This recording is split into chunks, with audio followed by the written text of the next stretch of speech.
It's a long story, but the abbreviated version is that my whole family died, and I was deeply involved in their deaths.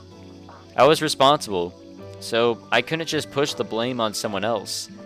That self-loathing was probably just too much for me to deal with. Wrap myself up in a shell instead. I think Yuji's a little bit wrong here. He didn't kill his sister. If, I recall correctly from what's been said so far in the visual novel, all we know is that she died. I'm pretty sure he had no involvement. Also, from what I know from the anime. But thanks to Asako, I managed to get back on my feet somehow.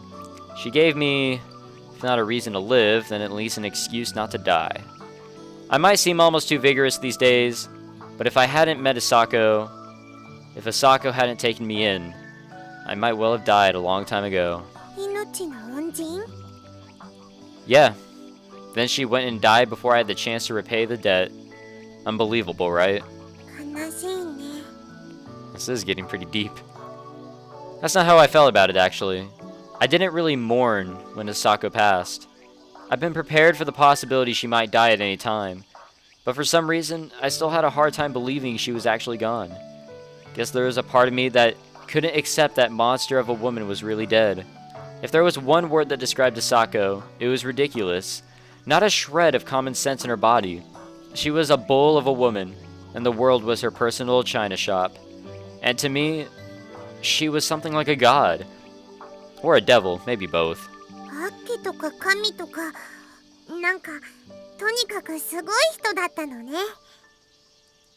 Huh. Okay, here's a story. This actually happened the same day this picture was taken. I was just sitting around, wallowing in self-hatred, holding a private pity party, honestly. As if that was going to make up for anything. All of a sudden, Asako grabs me by the hand and drags me off to the zoo. She showed me all these animals I'd never seen before. Elephants, giraffes, zebras, the whole deal. Probably hoping to get at least some minor sign of interest out of me. But, well, I was really acting like a brat back then. I mean, I actually was a brat, but still, I kept myself inside that shell, not even twitching an eyebrow at anything she showed me. And I guess that attitude got Asako pretty irritable after a while. So, the two of us are just standing there, staring at the lions in complete silence, when all of a sudden, this one big guy opens his mouth wide and tries to scare us off with a giant roar. And the next thing I know, Asako's bellowing, "Shut the hell up, don't roar at me, asshole. I'll fucking kill you." Jesus Christ. So, yeah, she was the sort of person who'd get into a shouting contest with the king of the beasts. And win. Woman was nuts. Wait, she yelled at a person or at an animal? I'm not really sure. Wait. Then all of a sudden, this one big guy. Okay, so it's not a guy, it's probably a lion. I mean, her opponent was locked up in a cage. Okay, yeah. Anyone could have yelled at him if they wanted to. But when Asako screamed in his face, the animal actually flinched and just backed away slowly. You should have seen the look on his face. So there I was, gawking up at her with my eyes wide open, thinking, this woman's a complete lunatic, when I noticed I was smiling. Guess that was the moment I started slowly regaining halfway normal emotions.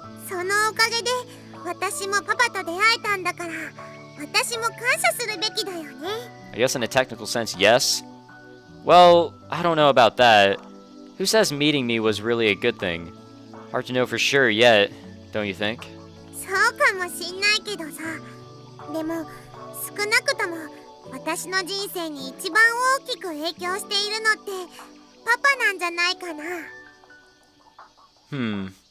When you put it like that, I feel a little weight on my shoulders. Hey, Asako. I feel the same way as Makina. I remember what you said to me just before you died. Sorry, Yuji. Ran my big mouth about teaching you how to live, but training you to do an ugly job in the shadows was the best I could manage. Maybe so, but I'm so grateful to you. because even now your words are what keep me stumbling forward. Damn, we're getting fucking deep! Without intending to do so, I ended up on a fairly lengthy digression about my past. Among many mixed emotions, a small flush of embarrassment rose to the surface. In an effort to hide this, I abruptly declared break time over and led Machina around to the shed out back. Although we always called it a shed, the building itself is pretty impressive. Not that different from the main cabin in size. It's a storehouse packed full of tools and provisions necessary to live up here. I pulled Machina along into the storehouse, seeking out weapons with which to confront the well-entrenched hordes of weeds that have flourished in the summer heat. Specifically, we retrieve a few hand scythes and spades, an old lawnmower, and a pair of straw hats hanging from nails on the wall. A good straw hat with a warm brim is indispensable for weeding under the blazing sun. I put on the hat Asako used when she was alive, then drop the smaller one I wore as a child onto Machina's head. It's kind of like the next generation. It's crazy when you think about it, and also really touching. It takes us another 5 minutes of climbing up the mountain to reach Asako's grave. Not far from the summit, her gravestone stands in a spot affording an unbroken view of the basin below. While the location may be good, the gravestone itself is hardly worthy of the name. It's just a huge, fairly decent-looking rock picked at random from the woods, then half buried in the ground to keep it erect. In fact, the rough surface of the stone doesn't even have her name chiseled into it. It's a crude marker and nothing else. Even so, there's no doubt that Asako's remains are resting here. I was the one who took the ashes from the funeral home and buried them, and I was the one who raised the gravestone above them. When it came to religion, Asako's official position was no policy. She used to half joke about it. If I croak, just bury me wherever. I won't complain as long as you burn me up first. You can just poke a popsicle stick in the ground for a gravestone. Left with these half-assed instructions to work off after Asako's death, JB arranged for the cremation, then agreed to leave the rest entirely to me. I was at a complete loss for a while, but in the end decided to make the mountain where we'd live together her final resting place. Nobody criticized that choice. Remote and lonely as it might seem, Asako never had a family to begin with, and her best friend JB had no complaints about my decision. But since I was the one who chose this place, the duty of maintaining it also rests within me. Starting the engine of the lawnmower, I pushed up. That doesn't sound like a lawnmower. I pushed up here from the shed. I have Machina hang back while I mow down the weeds in one sweep. When that's done, I switch to my spade and quietly begin digging away at their stubborn roots. Machina follows behind as I steadily work my way around the clearing. As I hack down the weeds and pull them out of the earth, she picks them up and collects them in heavy-duty trash bags. It's ridiculously hot, dirty, and monotonous work. Not a fun job in any way, shape, or form, but Machina holds out surprisingly well, not complaining even once as we fight our way through the overgrown wild grasses. We keep it up for maybe 2 hours, covered in sweat and grime. It feels even longer than that. By the time I finally sit down to stretch out my aching back, having fully liberated Asako's gravestone from the summer weeds that have nearly engulfed it, we'd filled 8 of our 70-liter trash bags to the brim. 8 of 7? Jesus Christ. That's not much. Well, I guess that's good enough. I slowly raise my tired body off the ground, then turn around to look Machina in her dirt-smeared face. Looking at the girl biting her lower lip with something uncertain in her eyes, I realize I've been hacking away at the weeds in total silence all this time. She may have been struggling along beside me in an attempt to be considerate. Slightly touched, I speak to her in the gentlest tone of voice I can manage. You're tired, right? Let's call it a day. Taking the towel I'd wrapped around my neck for protection against the sun, I wiped the dirt from her face. Apparently understanding from the gesture that I finished this simple greeting to my departed friend, Machina's formerly tense face loosens into a dopey, ticklish smile. Ooh. By the time the colors of evening fill the sky, we've put away our tools and returned to the grave. I light a bundle of wooden chopsticks resting on a plate from the cabin's kitchen, a small welcoming fire for Asako's spirit. Since Asako loved her drink, I also brought a can of beer from the fridge. Popping it open, I set it upside down on top of the gravestone and let the contents pour out. The thin, fluttering flame and its column of smoke are the signal beacon. The beer's the bait to make sure she doesn't hesitate to drop by. I close my eyes and press my hands together. A moment later, I can hear Makina do the same. Hey, Asako. I'm still dragging my sorry hide around trying to figure out why you kept me alive.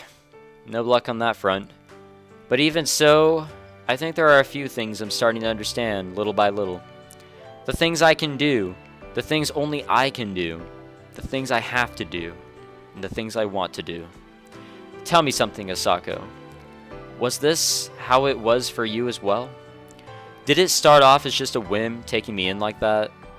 Even so, did that small presence at your side end up becoming your reason to live? I'm starting to feel like I can understand now. Not that it's complicated, really. You just saw a face one day, and somehow, you just vaguely knew it was the one thing in the world you needed to protect. Am I right? All of a sudden, you're telling yourself, now I get it. Maybe I've been living all this time so I could be here for this. To protect this one thing. This is Irisu Makina. I speak out loud to the wavering flame, introducing Makina to Asako's grave. See? Look at that. I found something I want to protect as well. Just as you had your doubts back then, I don't know yet if I'm making the right decisions. And I understand that things never go smoothly as planned. Hamane and I, currently playing the rules of Mommy and Daddy, probably do possess broader experience and knowledge than Makina, and we like to think that we understand her to some degree. But even so, I can't say with any confidence that the well-intentioned advice we give her is necessarily worthwhile. In separating the right from the wrong, there is only one decision that won't lead to regret. The one Makina makes herself. Right now, she says she wants to be a baker or a sniper, but whatever road she chooses to follow, the decision ultimately has to be up to her. You told me something about this, right? If you want to choose the better path, listen carefully to the people who've walked the trail before you. As many of them as you can find. Fortunately enough, Makina is still very young. She'll have the chance to hear many people's thoughts, and I think she should actively seek them out. There's a limit to the amount of information any one human being can directly obtain. Don't get caught up with the things in front of your nose. Keep trying for the bigger picture and perspective, and you won't go wrong too often. Right, Asako? Hey, Makina, want to say a little something to Asako as well? Still clasping her hands together and keeping her eyes shut, Makina quietly opens her mouth to speak.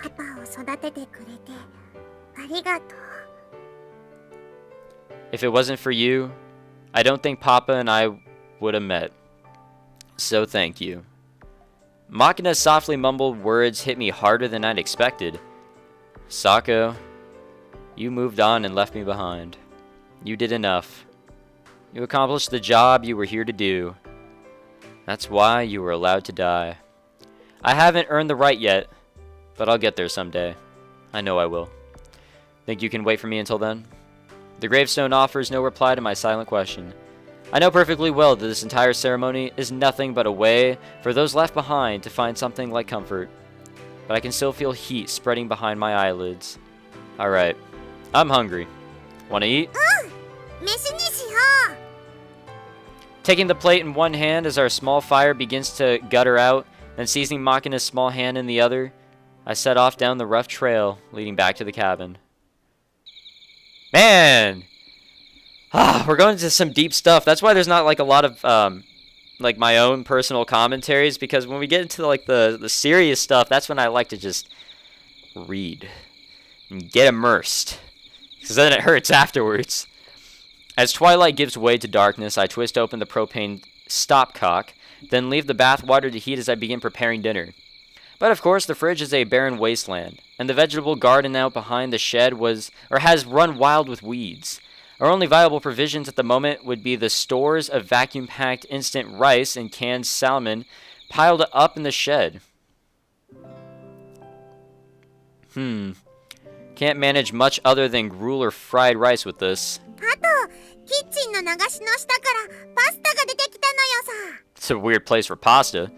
Pasta? Oh, those are actually straight ramen noodles. Completely forgot we had that stuff. That package is Machina misidentified as pasta contained long strands of dried instant ramen noodles. Ah, yes. Top ramen. Or just straightforward ramen. We used to have these stashed all over the place. And the Hakata pork bones flavor in particular was one of Asako's favorite foods. After a few beers, she'd almost always devour a bowl of ramen heaping with vegetables. That brings me back. Asako used to make these for me all the time when she got drunk. Normally, you're supposed to boil these for 3 minutes, but Asako opted for a 60-second stir-fry in a pan. She focused mainly on eating the toppings. Picked out a Welsh-simmered noodle only ever once in a while. Machina, you haven't tried these before, have you? Want to have some? That said, we've got nothing in the way of toppings. Can't hope to imitate the Asako-style tower of fried bean sprouts and cabbage doused in vegetable oil.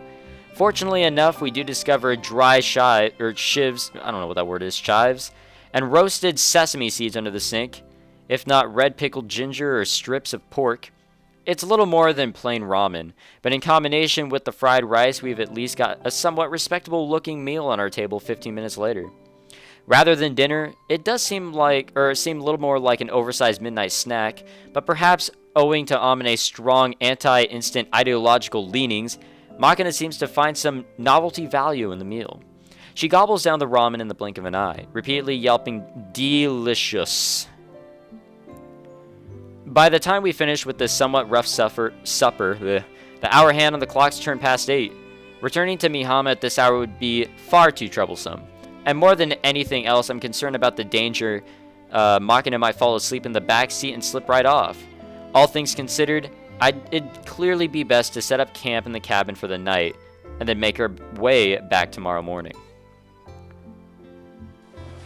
Her belly full, Machina's already begun to mumble incoherently on the verge of sleep. I haul her to her feet and unceremoniously strip off her clothes. Oh, great. Then launch her into the bath with a kick of the rear, tossing her dirty outfit into the beat-up old washer/dryer just outside the bathroom door. You still awake in there? As I'm transferring her wet clothes to the drier half of the machine, I call out to Machina for the 3rd time in the last 10 minutes. Last thing I need is the girl falling asleep in the tub and drowning herself. If I strain my ears, I can make out the sound of Machina splashing around, washing her body, as well as her cheerful rendition of Tuna Fish Man's theme song, which mainly involves yowling, "Maguro Man fighting for justice," or whatever that is, repeatedly in a jumble of English and Japanese. But seriously, is that ghastly human-tuna hybrid really supposed to be a superhero? Just seeing the character without any context, I'm pretty sure I would have pegged him as a hideous monster of the week, rather than the protagonist. But then again, the world's a place of constant change. Maybe the children of the world have acquired a taste for the avant-garde in their Saturday morning entertainment. Either way, it seems I've still got a lot to learn.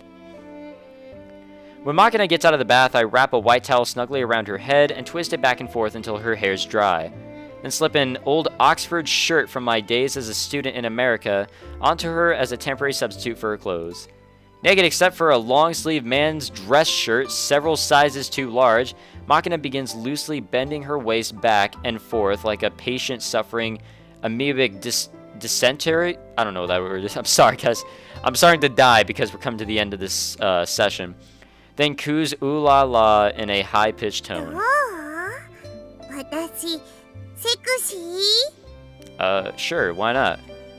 Alright, wait here. I'll get a dictionary so you can take a careful look at the definition of the word sexy.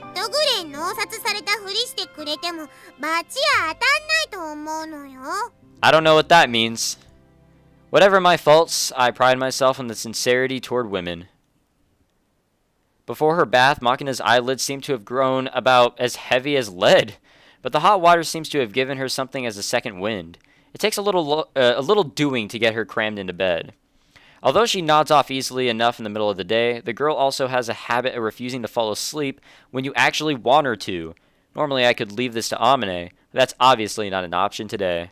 Fortunately, no matter how much Machina grumbles about not being sleepy yet, when I forcibly scoop her up, she always ceases the struggle and wraps her arms around my neck. Basically, the girl's just scared of going to bed alone. After that, it's a simple matter of depositing her in bed and holding her hand for 30 minutes or so until she falls asleep in earnest. When I lift Machina's small bed in my arms, body, goddammit. When I lift Machina's small body in my arms, I'm struck by the scent of a familiar shampoo, mingling with the subtly feminine smell of her skin.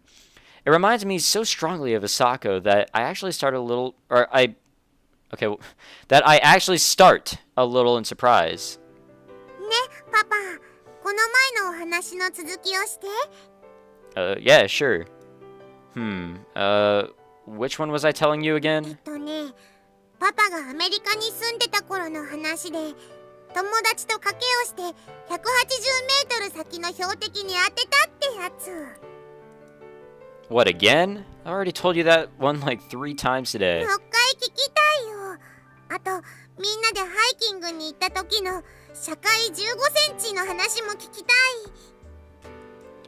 You really like this stuff for some reason, don't you? I'm not sure why she finds this sort of thing so interesting, but Machina's burning to hear my stories lately. The flower pot, the cat, and the severed head. His name was Ryback.